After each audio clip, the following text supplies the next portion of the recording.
Man called Cecil John Rhodes. Some they diss him, some they praise him, but would want to find out after my lecture what's your view about this guy. And this guy was born in 1853. He died in 1902 at the age of what? 49. And I'm going to miss 49 is Zaniga. Okay, just going to miss more one of Coach King. I'm going to miss that's all 49 guy. Okay, so this guy, when he was born, he was diagnosed by what is called pulmonary tuberculosis. It was misdiagnosis and Chiroti doctor Vakanyepa put aneshi pulmonary tuberculosis. So he was supposed to go to a place. They expressed it or explained it as sea voyage. I for a kwenda page gone sea kunoti munumbuka pisa kotonore. So he came this side. Unfortunately, they found out again kuti ane asthma. That was his main disease. That was troubling. Anga ane asthma. Saka ifara kwenda kunopisa nekunotonora. So the guy loved matopos and inyanga at the same time, and because of two reasons. Because of his sicknesses, when it's cold, he has to go somewhere where it's water. When it's hot, he goes somewhere where it's what? Cold. And so that's why when it's hot, he would love to go to Inyanga.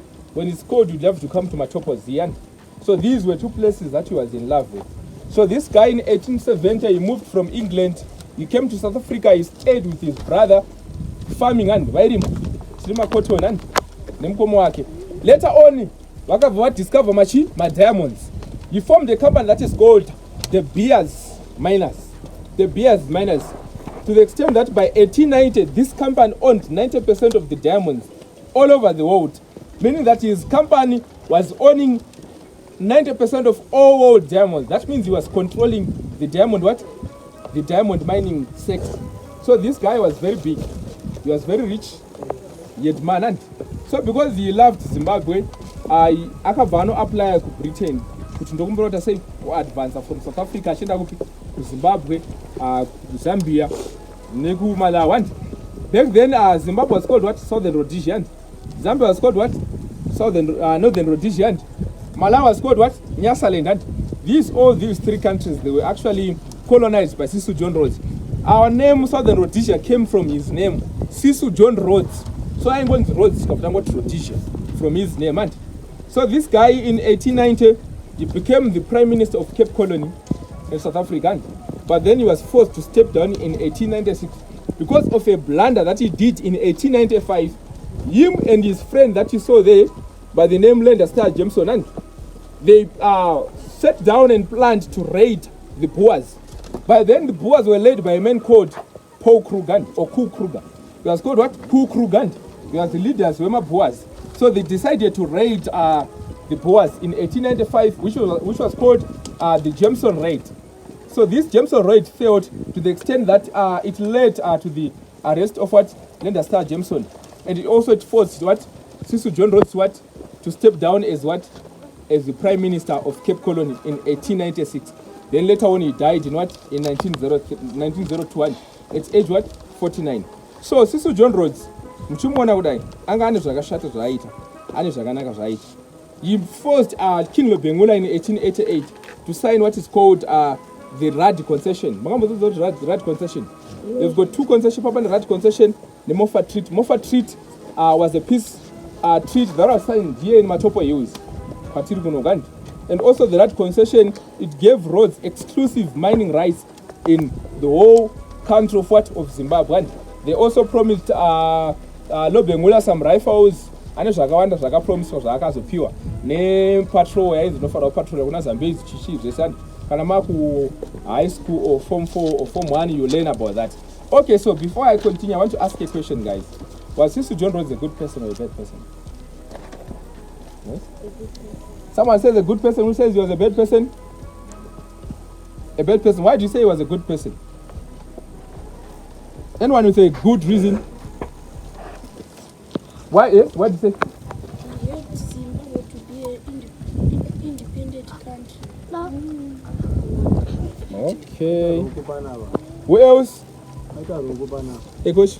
To a great extent, Cecil John Rhodes was a good person because he introduced Chikoro. Talking of Chikoro, it's all because of Cecil John Rhodes. Education, it was introduced by Cecil John Rhodes. Okay, so he was, because he introduced education, that's why he was good. What else? Okay, so in I've got reasons why I would say he was good, reasons why I would say he was bad. For example, what coach is saying, introduced education was good, and also he was bad because he took advantage of the interests of King Lobengula.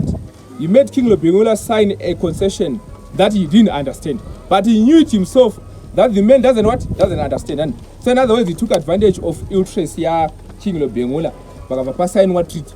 And also he was good because most of the roads that we use, some of them is one that what built the man.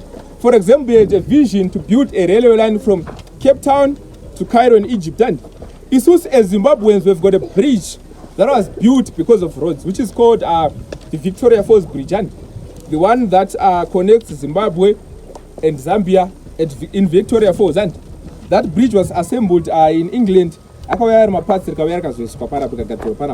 Rakagadzirwa kuEngland, akauya mapatsi ari mumaship, akauya kugadzirwa kunoko. And that bridge was a vision yaSisi John Rhodes. And so mind you, kana Sisi John Rhodes angasipo, me bridge iroro nanhasi died story na.